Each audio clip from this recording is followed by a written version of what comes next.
That is why you see when the Chinese president invites African president, all of them, without exception, run to Beijing very quickly. And when they get to Beijing, they are given $60 billion, all of them, the 55 of them, to share. And I ask myself, why don't you ask Nigeria's Aliko Dangote? You don't have to move. Aliko will give you 60 billion. He has it. And if he doesn't have it, you ask Patrick Motsepe from South Africa to add a little more. And if you didn't ask him, and may his soul rest in peace before he passed on, you asked Reginald Mengi here to add a little more. He could. And if it is not much, there is no shortage of Africans who can give you that money, because there is no free lunch. Because let me tell you, and I don't blame the Chinese, but I worry about them and about us.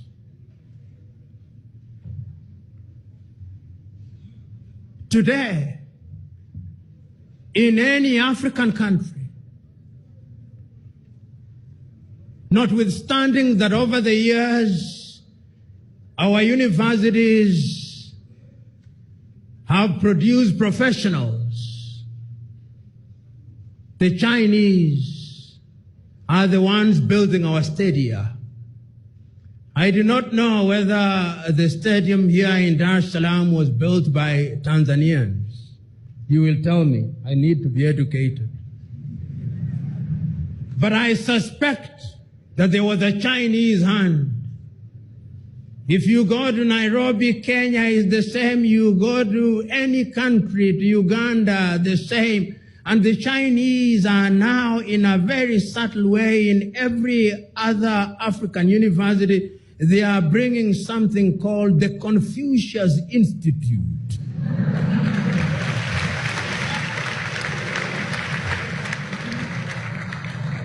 Educate me. At the University of Nairobi, there is one. In Makerere, there is one.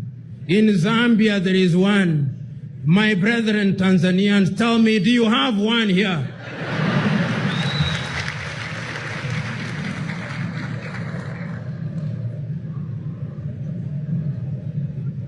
There is no free lunch. The Chinese have recognized that the mind is the standard of the man. And therefore, the way to capture our minds is to have institutes in our highest institutions of learning. Once you capture the minds of their very best, then you've captured them. In 100 years' time, we'll be wondering how they did it. This is how they did it. This is how they did, and I don't blame them one iota. If we were organized as Africans, we would be having the African institutes in each universities, where we would teach comparative culture. Today, a number of countries are adopting Mandarin as the language of choice. We are surrendering to the dominant Chinese culture. And we are wondering how we will be a Pan-African. We are losing the war.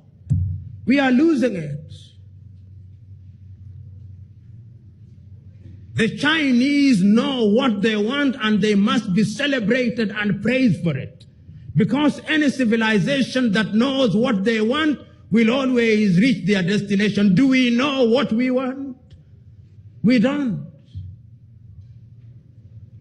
We must, in the nature of things, restructure our universities. Time has come that we must ask ourselves, what are we teaching at our universities? What are we teaching?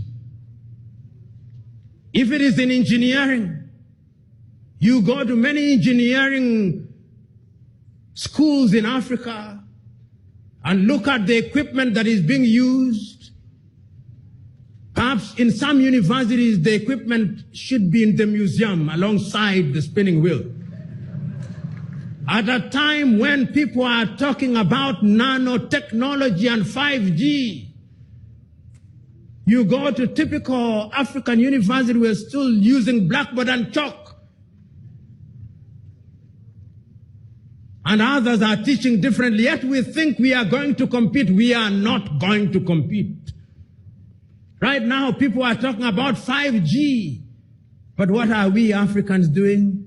We are watching and observing and celebrating as if we are watching a football match between the United States of America and China, asking which one will win?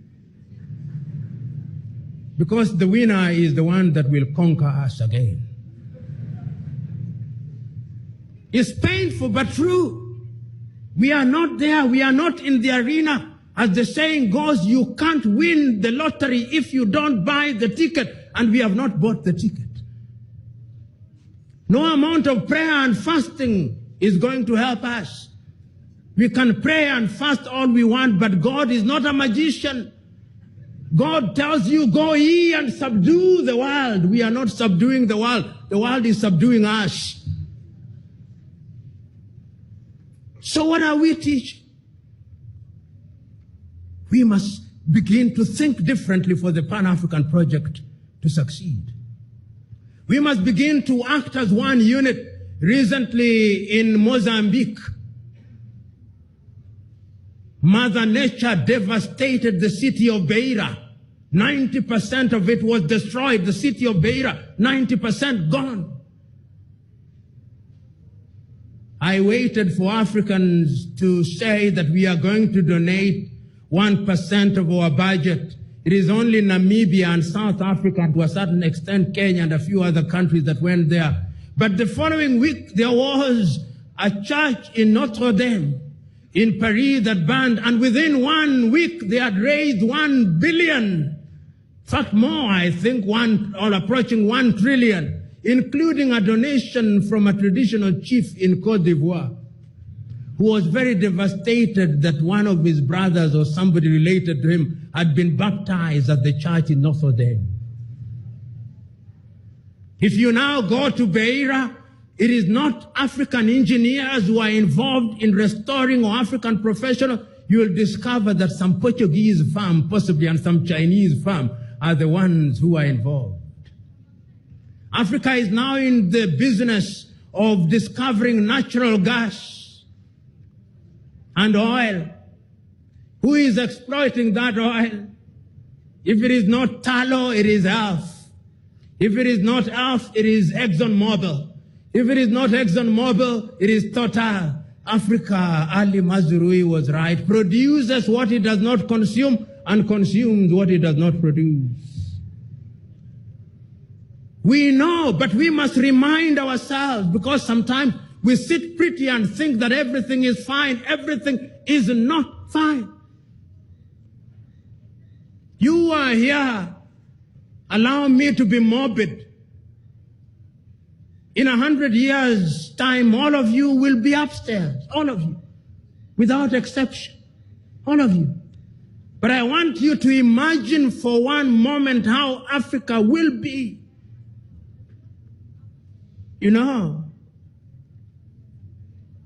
some times ago, the Chinese, and I'm on the Chinese because I'm seeing them. I never saw the white man coming. I was too young or unborn. But this one I can see. The Chinese had a policy of only one child. Then suddenly they said, we are now allowing couples to have a second child. That second child is going to be here. That second child is the child that is going to conquer us if we are not organized. I do not know, but when I travel across the continent of Africa, I see Chinese very quiet, and African middle class is happiest when they go to a Chinese restaurant on Saturday. We are going for Chinese dinner. It is a statement of how sophisticated we are.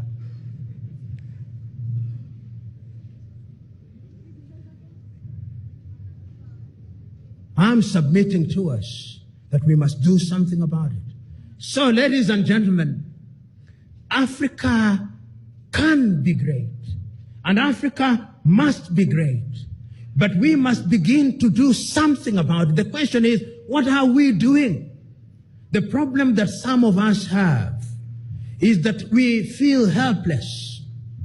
We hold the view that we are not in political positions, and therefore we cannot influence processes. My good friend Pole Pole is here, and he is a politician whom I know. The question is, what must you do within your systems in the political arena to begin to energize processes? One must ask, for example, here in the East African region, what are we doing to ensure that in this region we think as one? I fly from Nairobi 1 hour, 5 minutes, and I now have to grapple with Tanzanian shilling. My Kenyan shilling becomes suddenly useless. I leave Tanzania, I go to Burundi, I grapple with the Burundian franc. I leave Burundi, I grapple with the with the Rwandese franc. I go to Uganda, I'm grappling with the Ugandan shilling. I move upstairs, I'm dealing with the pound.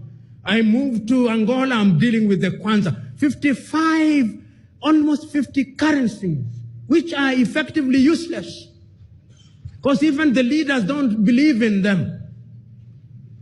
When the Sudanese head of state is arrested and they search his house, you don't find the Sudanese pound. You find the American dollar. And you find the euro.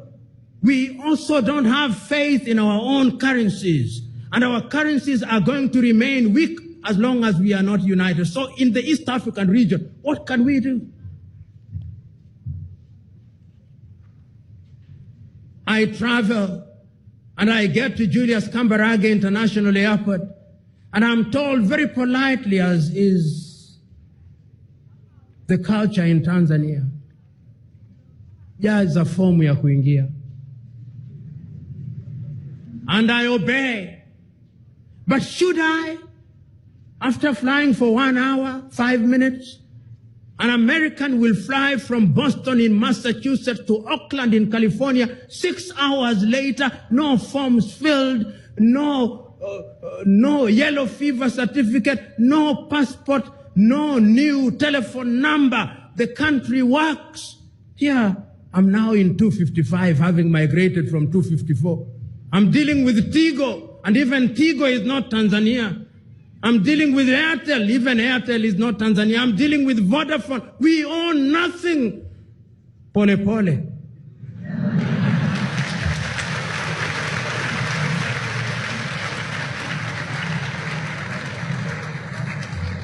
But if we are East Africa, we can begin to own things. When we begin to negotiate as East Africa and we negotiate with the EU, we begin to make sense to them. But if we are alone, somebody was telling me that African economies are growing, and I told them, yes, they are growing. But no matter how fast a goat grows, it can only be a fat goat, it can't be a cow. So what we must do is that we must combine all these little goats into a big elephant, and we'll begin to make sense. Kwame Nkrumah, may he rest in peace.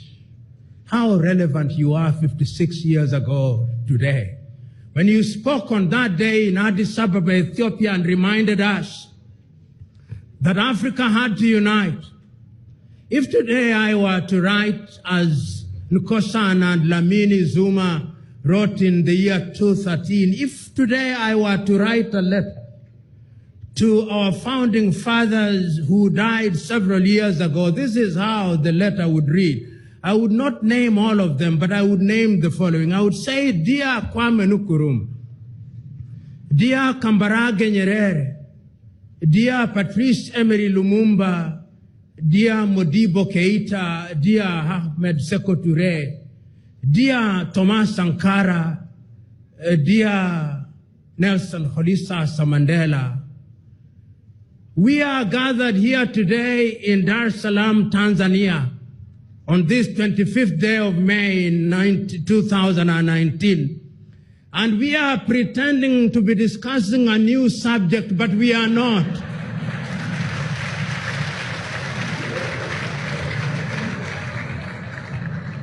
In fact, my dear fathers, we are discussing something that you discussed 56 years ago.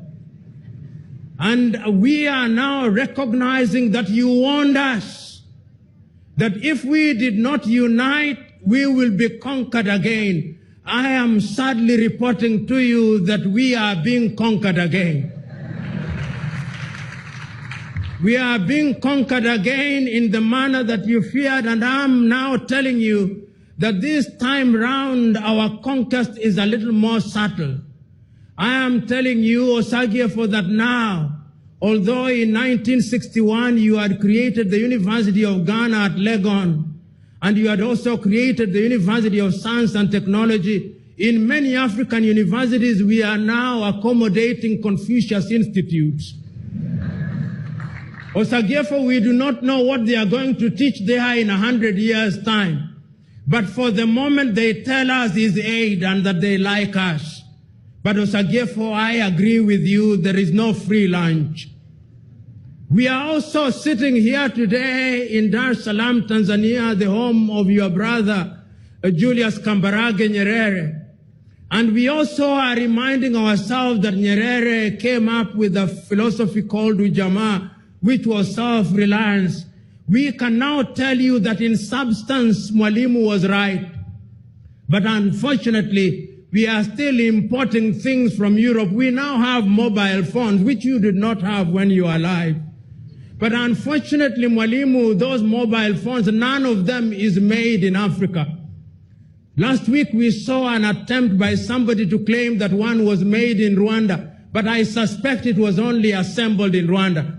Mwalimu, we are trying. I can now also confirm to you that we have many political parties, just as you feared, Osagyefo.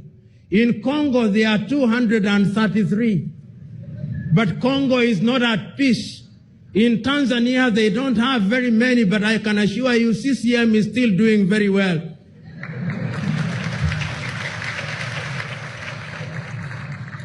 But Tanzania is the exception rather than the rule. After every election, Mwalimu, we fight. In Kenya, we did. Then we shake hands. Then we fight. Then we shake them again. We are in the business of shaking hands. In Central Africa, we are fighting. Our young men and women are drowning in the Mediterranean Sea. We now know you are right. And therefore, going forward, we are today taking a solemn vow that each one of us will use the resources at our disposal, and that we are going as a product of this conference to send a paper which will emanate out of Julius Kambarage Festival, which paper will be sent to the African Union. And that paper will tell the African Union that there is a sense of urgency. And it will not stop there. That paper will also be sent to all the 55 African heads of state, reminding them that there is need for Africa to trade with ourselves, that there is need for Africans to travel on one visa, that there is need for Africans to have one currency, that there is need for Africans to define ourselves. And Osagyefo, I remind you, I remember during your lifetime, you hosted both Malcolm X and Martin Luther King Jr. And I am reminded that at one time he was asking his people in the United States of America how long it would take to unite Africa. We are now telling you that it's not too long. It is not going to be long, because young men and women are now telling us that we unite or we perish. Osagyefo, Mwalimu, Seko, I would have written a longer letter, but I can now see that my audience wants to go for lunch. Permit me, therefore, to stop here in the knowledge that Pan-Africanism is alive and well, and Africa will realize our potential even if it takes 100 years. God bless you.